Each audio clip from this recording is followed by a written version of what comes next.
Saint Julia, also known as Saint Julia of Corsica, was a virgin martyr who is venerated as a saint. She, along with Saint Devota, are the patron saints of Corsica. Both of them were martyred in pre-Christian Corsica under Roman rule. Although Julia is included in most summary lives of the saints, the details somewhat vary. A few basic accounts emerge that tell us the story. Bishop Victor Vitensis of Africa wrote most of the story from her time while investigating her cause. Julia was born of noble aristocratic parents in Carthage, South Africa. She grew up with a deep faith, and her parents loved her very much. The ancient city of Carthage, founded by the Phoenicians, competed with Rome for domination in the western part of the Mediterranean.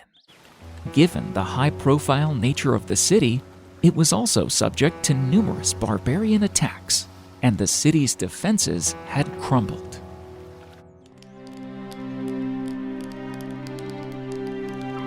During one such attack by the Vandals, Julia was taken from her family.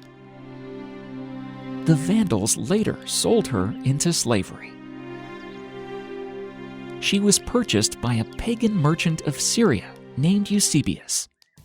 Despite her dire circumstances, she did not complain or feel sorry for herself.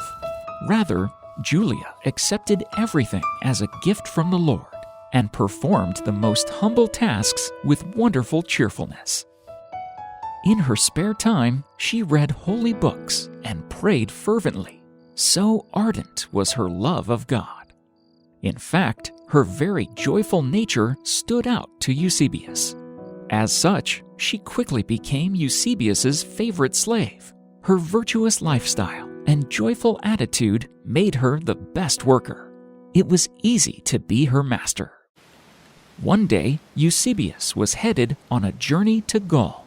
He decided to bring Julia with him. Upon reaching the northern part of an island, he anchored his ship. From a distance, he saw that sacrifices were about to be conducted by the pagans, and he immediately left with all his people to attend the ceremony. On that day, they were slaying a bull to the devils. Julia stayed back in the ship because she would not be defiled by the superstitious ceremonies, which she openly rejected.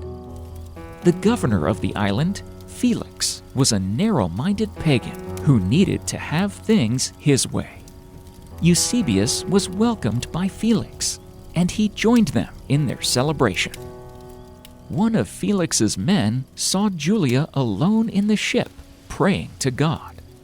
He quickly informed this to his master, who didn't take this kindly. Felix called Eusebius and asked who this woman was who dared to insult their gods. "She is a Christian," Eusebius said. He explained that he had tried to convince her to give up her faith many times. Yet, even being her master, she did not move from her faith. Eventually, he stopped trying. It didn't matter to him because she was a wonderful worker. That excuse was not going to work for the stubborn governor.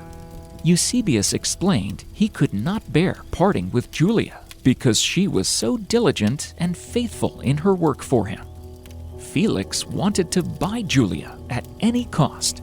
He even offered 4 of his slaves in return for her alone. Eusebius refused, saying, "No, for I would lose the most valuable thing I have in the world rather than be deprived of her." Felix was even more angry when he heard this. Then he thought of a plan to get hold of Julia. Felix prepared a banquet and made good Eusebius and his men drink a lot of wine. When they were intoxicated and asleep, he asked his men to get Julia. The men took her to the shore, where she stood before Felix, alone and unprotected. All the governor wanted was to break Julia's faith. He tried to get her to sacrifice to his gods. He told her he would grant her freedom if she would obey. But Julia refused to deny Christ. "My freedom is to serve Christ," she said, "whom I love every day in all the purity of my soul." The governor became violently angry. He slapped her in the face and ripped off her hair in his anger. Then she was beaten with a whip by his men.